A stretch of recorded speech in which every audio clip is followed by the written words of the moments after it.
And వీళ్ళిద్దరు అల్లరి ఎలా ఉంటుంది, రాజ్ గారిదిను శ్యామ్ది సెట్స్ లో?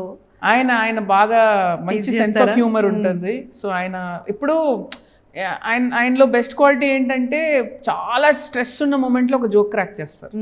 సో అప్పుడు అందరు నవ్వేస్తారు, అందరు రిలాక్స్ అయిపోతారు. So is a one person who ఎంత స్ట్రెస్ ఉన్నా కూడా ఆయన కొంచెం రిలాక్స్డ్గా ఉంటారు, which is how I am also.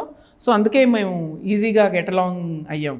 ఆయన కనుక షార్ట్ టెంపర్ అయ్యింది ఇంక మాకు ఇబ్బంది అయ్యేది. But is very cool. Problem వచ్చిందంటే ముందు మైండ్ సొల్యూషన్కి వెళ్ళిపోతుంది ఆయనకి. సరే ఓకే ఇది ప్రాబ్లం వచ్చింది, ఇప్పుడు ఎట్లా సాల్వ్ చేద్దామని వెళ్ళిపోతారు. సో ఆయన ప్రొడ్యూసర్గా ఎలాంటి ఐడియాలజీతో ఉంటారు?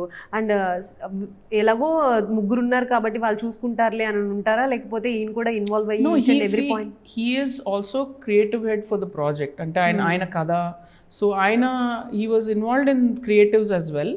అండ్ ఆల్సో ఈ ప్రొడ్యూసర్గా ప్రతి దాంట్లోనూ in terms of cost, in terms of ఎక్కడ ఖర్చు పెడుతున్నాము, ఏం చేస్తున్నాము, ఎన్ని రోజుల్లో చేస్తున్నాము, is very hands on involved in everything. And శామ్కి యాక్టర్గా మేము మార్క్స్ వేయగలం, కానీ ప్రొడ్యూసర్గా మీరైతే ఇంకా ఎక్కువ క్లోజ్ కోఆర్డినేషన్ ఉంది కాబట్టి మీరు ఎన్ని మార్క్స్ వేస్తారు ప్రొడ్యూసర్గా? శామ్కి 100/100. Very very hands on as a producer.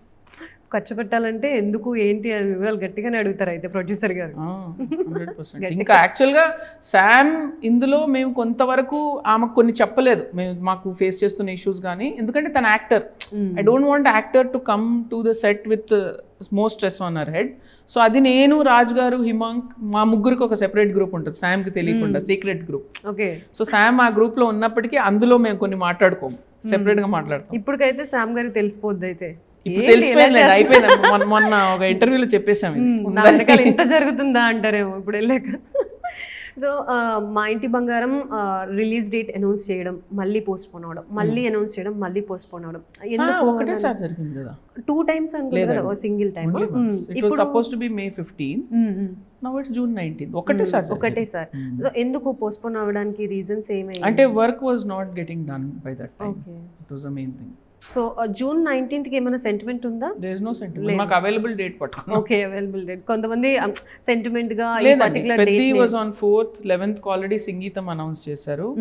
And we have lot of respect for Sangeetham sir and Swapna garu and all are very close friends. So June 19th seemed optimum for us.